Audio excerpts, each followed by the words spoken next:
이른바 검수완박 법안에 직접적인 발언을 아끼고 있는 윤석열 당선인이 오늘 대통령의 첫째 임무는 헌법 준수와 헌법 가치 실현이라면서 우회적으로 의견을 드러냈습니다.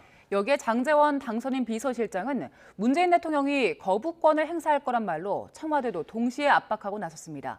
인수위 취재기자 연결합니다. 조은지 기자.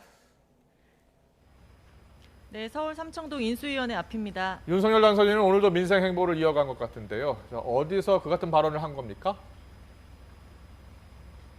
네, 오늘은 인천을 찾았습니다. 약속과 민생의 행보 네 번째 지역인데요. 윤석열 당선인은 인천 계양산 전통시장에서 대통령의 첫째 임무는 헌법을 제대로 준수하고 헌법 가치를 잘 실현하는 거라고 말했습니다. 자유민주주의와 시장경제, 인권 같은 가치를 담은 헌법이 법전 안에 존재하는 게 아니라 국민과 민생 현장 안에 있다는 걸 선거 기간에 절실히 깨달았다고 덧붙였습니다. 윤석열 당선인은 대통령이 헌법을 준수하고 그 가치를 잘 실현해야 우리에게 미래 번영과 발전이 있다면서 대통령직을 수행하는 동안 잊지 않고 최선을 다하겠다고 강조했습니다. 검수완박에 대한 입장을 물을 때마다 당선인 측은 헌법 수호, 헌법 가치를 말했던 만큼 오늘 시장에서의 이 발언이 최근 검수완박 논란에 대한 입장을 우회적으로 드러낸 거라는 해석이 나옵니다. 윤 당선인의 말 들어보시죠. 대통령의 첫째 임무는 이 헌법을 제대로 준수하고 이 헌법의 가치를 잘 실현하는 것입니다. 이렇게 해야 우리에게 미래의 번영과 발전이 있는 것입니다.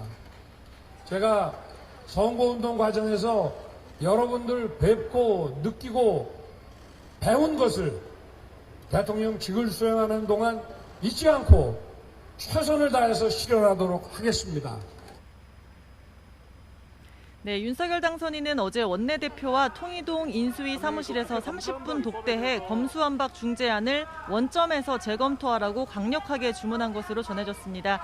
지난주 국회 합의 진행 상황을 권성동 원내대표에게 통화로 들었지만 171석 민주당이 압박하는 구도 속에 차악으로 중재안 수용이 불가피하다는 취지로 보고받았고 당선인은 국회와 당이 알아서 잘해달라고 답한 걸로 알려졌습니다.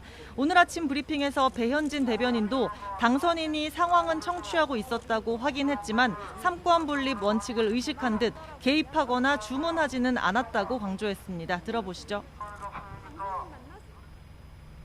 국회 상황, 특히 이제 향후 집권 여당이 돼야 될 국민의힘의 원내대표로부터 그 상황을 보고받은 것이지 어떠한 개입이나 주문을 한 것은 아니라는 말씀을 다시 드리겠습니다. 국회 또한 청와대 거수기를 두는 흥신소 같은 곳이 아니기 때문에 정당과 국회에서 국민의 말씀을 듣고 정확하게 그 여론을 판단해서 뜻에 부합하는 방향을 찾아가고 있는데요.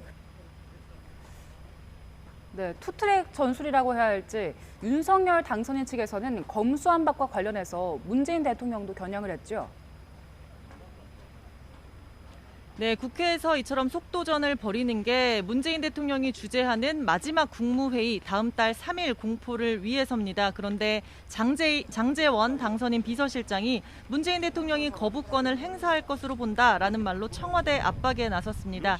장 실장은 오늘 낮 기자들과 만나서 형사사법체계를 흔들어 놓는 것을 졸속으로 문재인 대통령 임기 말에 해야 하는 건지 과연 국민 뜻이냐고 물었습니다.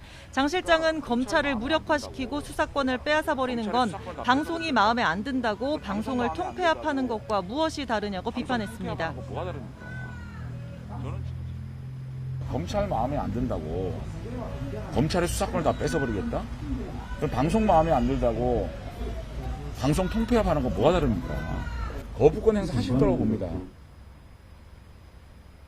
네, 앞서 문재인 대통령은 어제 출입기자 간담회에서 검수완박 중재안에 대해 박병석 국회의장 중재로 양당 간 합의가 잘 됐다, 잘된 논의다라고 말했습니다. 지금까지 삼청동 인수위원회에서 YTN 조은지입니다.